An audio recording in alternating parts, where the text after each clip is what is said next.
Pese a que la Dirección de Meteorología había dicho que las lluvias terminarían el domingo, eso fue ofrecida la información el pasado fin de semana, el viernes. Las lluvias continuaron el domingo y han seguido hoy lunes, y las inundaciones, por supuesto, han sido mayúsculas en algunas zonas del país, particularmente en la zona nordeste y también en el noroeste, porque todas estas lluvias han tenido consecuencias, muy particularmente en Montecristi, en donde tuvo que llegar el presidente de la República. Desde muy temprano, el presidente Danilo Medina decidió recorrer las zonas afectadas por el huracán María y comenzó por la región este del país. Desde el viernes. Desde el viernes. Del viernes en la mañana. Y posteriormente siguió en su recorrido por el nordeste, llegando hasta Samaná, San Francisco de Macorís, Nagua, la provincia María Trinidad Sánchez, y recaló finalmente este domingo en Montecristi, en donde hubo que prepararle incluso hasta almuerzo al presidente. Vimos al presidente comiendo tostones conjuntamente con un grupo de funcionarios gubernamentales, pero lo que vio el presidente de la República en esa zona parece que le motivó a convocar para hoy a una reunión de emergencia, porque hay que buscar apoyo para alguna de las comunidades de Montecristi. Obviamente, particularmente creo que la comunidad de Río Verde. Sí, hay mucho trabajo que hacer ahora, después de la labor que hicieron quienes son las instituciones y los funcionarios que orientan a las personas, es decir, el COE, Defensa Civil, la UNAME. Ahora le corresponde a los demás funcionarios la labor de rescate, reconstrucción. Pienso en especial que el Ministerio de Agricultura y el INDRI deben empeñarse a fondo, porque mucha tierra ha sido dañada o por el lodo o las piedras, y esas tierras deben ser reparadas rápidamente para que estén en condición de ser plantadas nuevamente, porque si no vamos a tener una crisis de producción de alimentos, sí, y eso nadie lo quiere. Hay que ver de las cosechas que pudieron salvarse, ¿verdad?, lo que pueda aprovecharse, y tratar rápidamente de que cuando se agoten esas cosechas, quizás a destiempo, no falte alimento. Eso es importante. Sí. Me parece atinado que el presidente haya convocado de urgencia a este equipo. Mira, no todo se puede ver con el prisma político, o político partidario, porque hay gente, yo pienso, que critica con exceso, diciendo que si esto se está utilizando, bueno, lo debe hacer un presidente, debe estar ahí. Pero esa es la labor del presidente. Claro, cuando su gente sufre debe estar ahí. Que eso haya uno que otro que lo quiera usar para elogiar la figura del presidente, bueno, ya ese otro, esa otra, pero eso es lo que corresponde. La gente necesita incluso sentir el calor humano de que quienes los dirigen, digan, sí, estoy aquí con ustedes, o sea, eso es importante. Por otro lado, también hay que apoyar. Ha habido diversas manifestaciones de entidades, de personas, de iglesias que están recaudando ayuda. Más que todo se está requiriendo de ropa y esas cosas, porque hubo familia que lo perdió todo, ¿verdad? Agua, alimentos enlatados, así que todo el que también pueda donar. Es importante que se acerque, hay muchos anuncios en las redes, las iglesias están recaudando. Con entidades reconocidas serias para que no los vayan a timar tampoco. Claro, porque hay mucha gente aprovechada. Hay gente que aprovecha cualquier cosa, ¿no? Pero es importante porque muchas veces uno revisa quizás su armario y hay ropa que usted hace tiempo que no se la pone, ya sea porque el sobrepeso lo haya traicionado o porque simplemente ya no le gusta, unas botas, unos zapatos, lo que fuese, ¿no? Y hay gente que en este momento esa pieza que usted no usa es fundamental para esa persona. No, y dentro del Feng Shui y todas esas tendencias de renovación que hay una recomendación fundamental. Todo lo que usted no use, sencillamente despréndase de eso. Eso es una carga. Porque es una carga y es una manera también de apego, de relanzarse, de renovarse. De renovarse, exactamente. Sí, eso es importante. Entonces es muy importante que la gente esté dispuesta.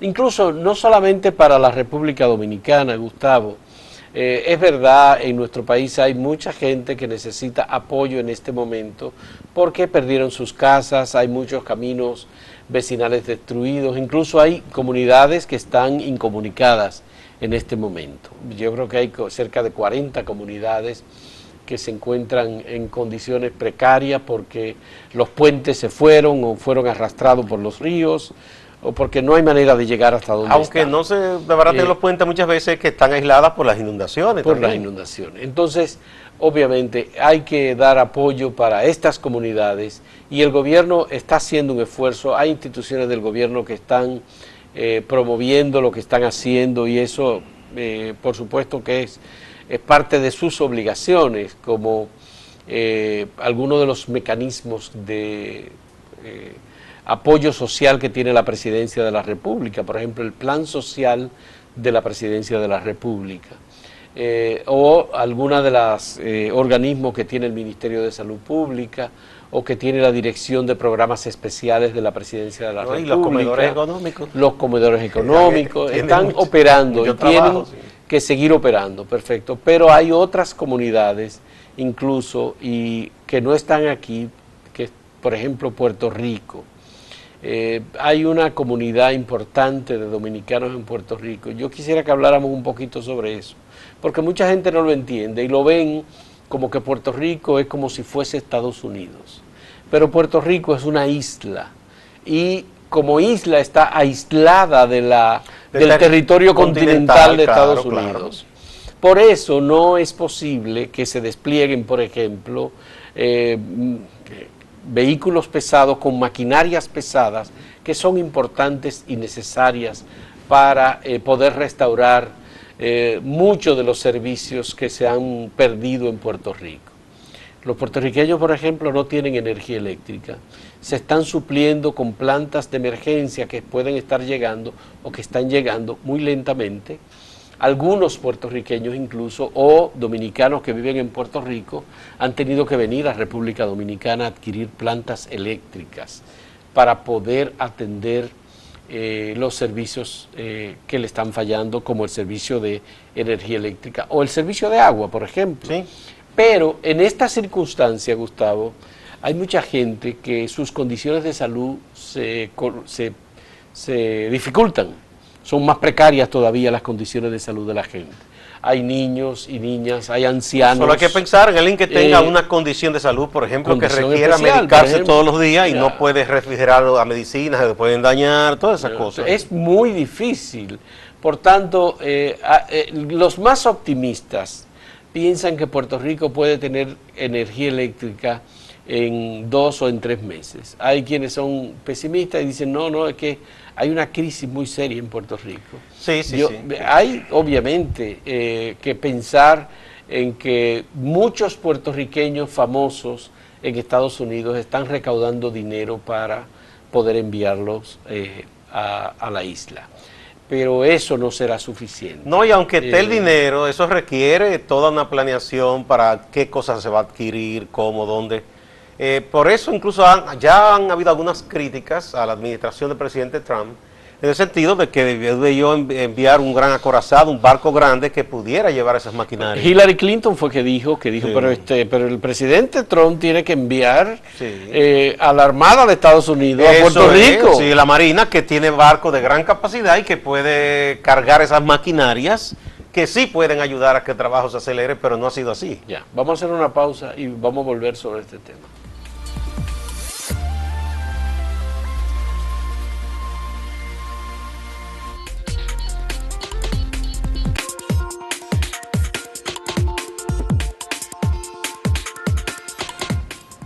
Los estudios censales que se han hecho de inmigración en Puerto Rico indican que el segundo grupo más importante de migrantes en Puerto Rico es el grupo de los dominicanos. Gustavo, los puertorriqueños, que tienen 3,5 millones de habitantes, un 56% de los migrantes, es el primer grupo, son norteamericanos, que llegan a la isla, a quedarse en la isla por las condiciones que sea. Sí, que tienen inversiones, se casan con puertorriqueñas, todas esas cosas. El 20% de esos grupos migrantes es de ciudadanos de República Dominicana. Oficialmente, ellos tienen registrados oficialmente 68.000 ciudadanos de República Dominicana. Extraoficialmente son aproximadamente 200.000. Sí, algunos dicen que casi llegando a los 300.000. Puede ser que llegue a los 300.000. Estos grupos migrantes, y particularmente de dominicanos, tienen una situación especial. Como la gran parte de ellos llega en condiciones precarias y sin documentos, eso significa que estas personas no quieren exponerse ante las autoridades y van a ocultarse todo el tiempo. Incluso en el momento de recibir la ayuda que pueda llegar del gobierno de los Estados Unidos o la ayuda internacional que llegue, estos migrantes dominicanos van a ser los últimos en la fila.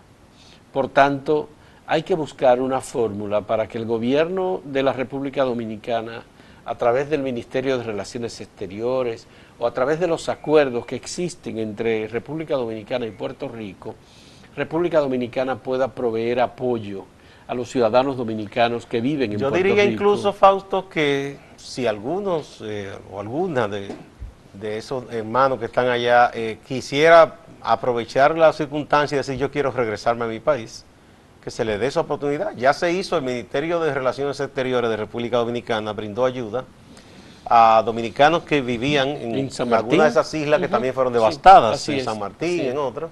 Y fue una aeronave, e incluso ayudó a haitianos que habían allá que querían regresar a su país, colocarlos aquí, de aquí se fueran a Haití, porque eso fue destruido, ¿no? Y así yo pienso que debe haber dominicanos que quieran en estos momentos regresar y debe brindárseles esa oportunidad. Como va a haber, Gustavo, muchos puertorriqueños que van a venir a vivir a la República Dominicana, aún sea temporalmente, en lo que la situación de Puerto Rico comienza a normalizarse. Es probable, de hecho ya se sabe que hay un gran intercambio comercial y que muchos de ellos vienen aquí. Y hay una migración a la inversa que se ha estado dando desde hace algún tiempo. Puerto Rico tiene una situación de quiebra. Es el primer estado de los Estados Unidos, él es un estado libre asociado, pero bueno, que se declaró en bancarrota.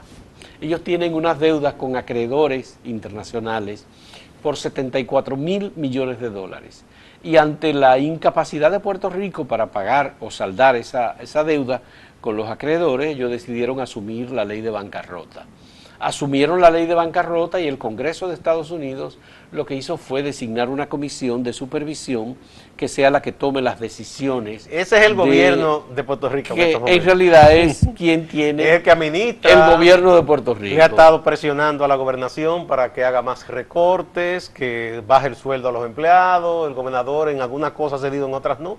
Por ejemplo, el sindicato de policía de Puerto Rico ha estado protestando porque dice que ya los están llevando a la miseria, porque además de que no se le aumentó el salario, en muchos casos se le redujo, y los planes de pensiones se han reducido muchísimo. Entonces ellos dicen que dejar de ser policía ahora mismo en Puerto Rico significa irse a pasar hambre prácticamente. Otro de los temas vinculados, por ejemplo, con la educación superior, Puerto Rico tiene una universidad, la Universidad de Puerto Rico, que tiene 5 recintos. El huracán María destruyó prácticamente cada uno de estos recintos de la Universidad de Puerto Rico. El gobierno de Puerto Rico le había reducido su presupuesto en unos 400 millones de dólares. Ahora, con la devastación, Gustavo, que ha habido, no se sabe lo que va a pasar con la Universidad de Puerto Rico.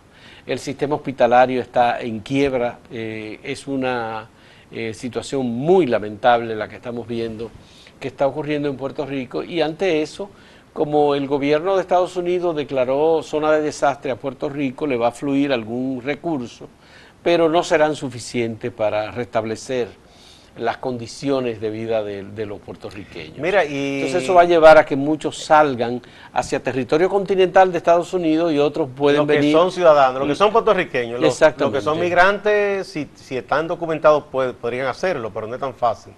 Estados Unidos ahora no es el país más amistoso para migrar. No. Por toda la política que lleva a cabo el presidente Trump. Mira, es muy triste lo de Puerto Rico porque ellos estaban haciendo un esfuerzo muy serio desde la administración de ese territorio para recuperar, por ejemplo, el flujo de inversiones internacionales. De hecho, ya habían pagado empresas que andaban haciendo labor de mercadeo, de su imagen, de la estabilidad, de todo eso, de la disciplina fiscal que han asumido, pero aún con eso ahora nadie va a invertir en un territorio que ha quedado prácticamente sin servicios. O sea que es muy difícil la situación de los hermanos Leí boricuas en este un momento. trabajo del economista y premio Nobel de Economía, Joseph Stiglitz, este fin de semana, sobre Puerto Rico. El único punto luminoso que tenía la economía de Puerto Rico era el turismo. Y el turismo ahora definitivamente está colapsado. Que se había recuperado porque hubo un momento que no andaba bien por la inseguridad, pero ellos habían trabajado para recuperarlo. Sí, habían trabajado para recuperarlo y obviamente el turismo puertorriqueño, un turismo de cruceros, un turismo alimentado fundamentalmente desde Estados Unidos, todo eso va de capa caída, lamentablemente. La recuperación va a llevar mucho más de un año, Gustavo, en general. Y esto, por supuesto, a los dominicanos que viven en Puerto Rico, tiene que ser una noticia muy mala para ellos. Por tanto, bueno, ahora sí, hay una cosa que habrá de positiva también dentro de esa tragedia, es que había un problema grave de desempleo en Puerto Rico. Ahora, con los esfuerzos que se tienen que hacer, por lo menos temporalmente habrá trabajo. Básicamente en labores de reconstrucción, ellos tienen que reclutar personas.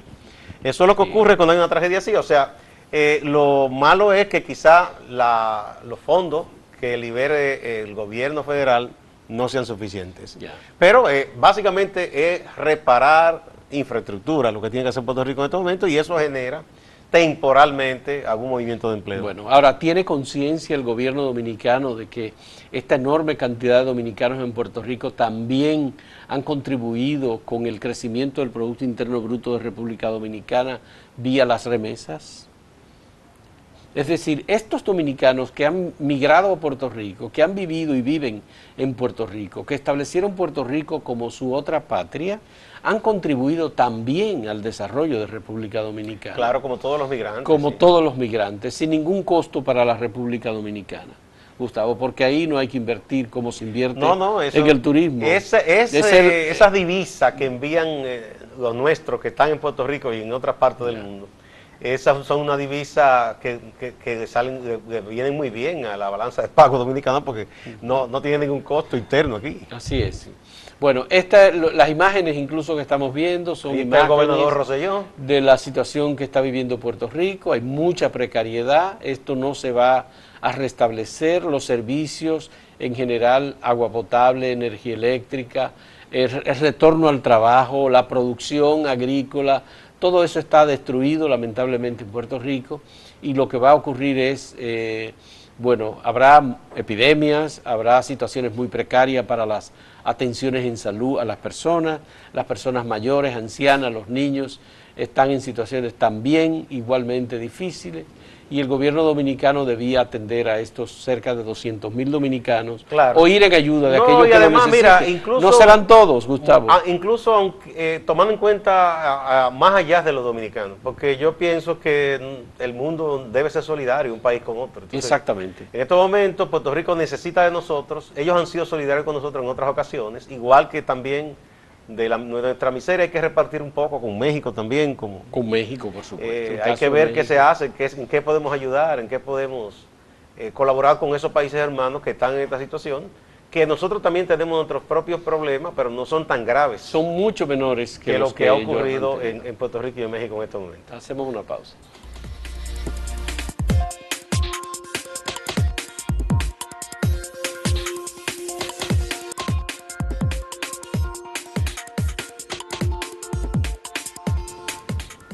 Bueno, no contento con un discurso que generó muchísima preocupación, que pronunció el presidente Donald Trump de Estados Unidos ante la ONU, ahora, bueno, emitió órdenes ejecutivas, como llaman allá decretos, para agregar más países a la lista de naciones que tienen un trato aparte, especial, restrictivo respecto a la posibilidad de viajar o como turista o como migrante a Estados Unidos.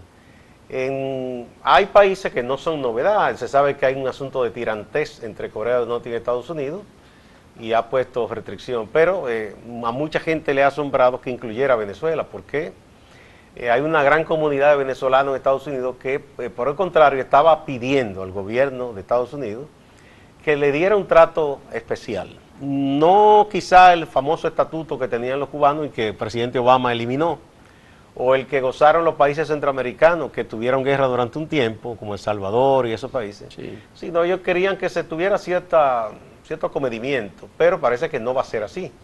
Después de que recientemente del despacho del presidente se emitiera una calificación extraña sobre Venezuela y el narcotráfico. Y la que no colaboraba con la lucha de Estados Unidos contra el narcotráfico. Bueno, ahora también le pone esa restricción. Eso incluso yo creo que debe estar más contento con eso Nicolás Maduro, porque su tesis de la conspiración toma más fuerza. No, porque cuando... Porque hubo una amenaza de invasión y ahora esto dice, tú ves, ese es el enemigo. Bueno, pero cuando tú analizas la restricción para los venezolanos, no es para los venezolanos en general, sino para funcionarios del gobierno, los funcionarios del Ministerio de Relaciones Exteriores, los vinculados a la Presidencia de la República, los de los cuerpos de investigación y seguridad, los pero eso cuerpos aísla más a migratorios. Venezuela. Eso aísla a Venezuela. Es decir, son funcionarios públicos Sí. y sus familiares los que tienen Pero restricciones eso para aísla más a entrar. Venezuela y eso le conviene al gobierno porque eso es una nueva manera de decir, mira, no, nada, nos están aislando, nos están bloqueando.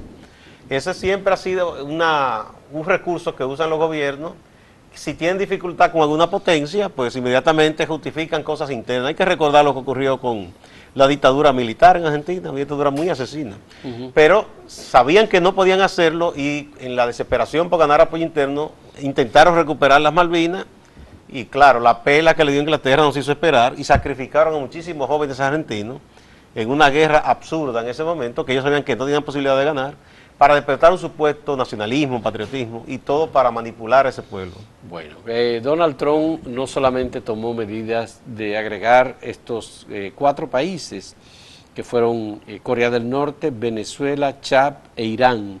Sí, a Irán le impusieron más restricciones. En la lista de países con restricciones para sus ciudadanos, en el caso de Venezuela, funcionarios públicos, viajar a Estados Unidos, sino que también Donald Trump se enfrancó en una pelea a través de Twitter con la NFL, que es la Liga Nacional de Fútbol Americano, y le pidió a los dueños de los equipos de fútbol que votaran a los jugadores que cuando se toca el himno de los Estados Unidos, ellos deciden hincarse en el momento en que se toca el himno de Estados Unidos. Él considera que eso es una traición y es una ofensa para los ciudadanos de los Estados Unidos y que eso no estimula el patriotismo. Inmediatamente, obviamente, le respondieron a Donald Trump y ahora no solamente un equipo y un jugador o unos cuantos equipos, sino que en los juegos de ayer parece que lo hicieron todos los equipos, que se hincaron en el momento en el que se toca el himno de Estados Unidos. Bueno, hay que recordar que... La historia es, Gustavo, perdón, los jugadores se hincan para protestar por la discriminación contra los ciudadanos afroamericanos. Esa es la historia. Sí. Por ahí es que viene la cosa. Porque el himno tiene unas letras que hacen referencia a, si se quiere, a un tipo de legado y excluye a otro dentro de lo que es esa nación multicultural y multiétnica. Es antes de que se lograran la lucha, las leyes por los derechos civiles y la liberación de los esclavos. Entonces, muchos desde siempre han propuesto que se han cambiado algunas de esas letras, pero no han querido. Ahora ya muchos líderes afroamericanos, del deporte sobre todo, han dicho que eso no los representa ese himno. Y tú sabes cómo es que en toda esta cosa de nacionalismo hay mucha mojigatería, hay gente que se rasga la vestidura de inmediato. Y es un discurso de Trump que yo sé que lo están celebrando mucha gente, porque dice que cada nación debe hacer lo mismo, ser nacionalista, cerrarse. Señores, eso fue lo que provocó 2 guerras mundiales, o sea, eso no es un juego. Por suerte ahora en Alemania, que hubo elecciones, a ese grupejo ultraderechista y ultranacionalista le dieron una pela. No, Gustavo, los ultranacionalistas ganaron un porcentaje de votos que nunca habían tenido. Bueno, pero no ganaron. Un 12% del Sí, electorado. pero eso delante de la reelección de Merkel, que pesa que tiene crisis, es una derrota. Es ahora la tercera mayoría, el grupo de los neonazis. Pero fueron derrotados. En Alemania, con un 12%. Fueron y derrotados. con una representación parlamentaria que nunca habían tenido. Y ahora esa representación va a hacer que ellos caigan más. Ya. Porque Entonces, como comienzan a plantear las cosas que plantean, la gente le va a dar mala espalda. sigamos con lo de Trump y No, hice referencia sí. porque es la misma onda de este tipo de gente que quiere ese ultranacionalismo, ese supuesto patriotismo hacia a la cañona y que bueno, que mi país primero, pero bueno, ¿qué es el país? Muchas veces hay que preguntarse, ¿no? Ya, sí. Bueno, es una situación en la que el presidente Trump ha pedido a los equipos, a los dueños de los equipos, que expulsen a los jugadores. Dice supuestamente que los ratings de la transmisión de los equipos de fútbol americano están en el suelo, eso no es verdad. LeBron James ya inmediatamente y otros jugadores de la NBA ahora le han respondido y hay un pleito tremendo Pero yo creo en Estados Unidos. Yo creo que el presidente de Estados Unidos tiene cosas mucho más importantes para ocuparse, que está metido a chismoso por Twitter. ¿Qué es eso? Por Dios, ahí está Puerto Rico, ahí está la Florida. No le importa nada de eso. Por Dios. Señores, muchas gracias. Hasta mañana.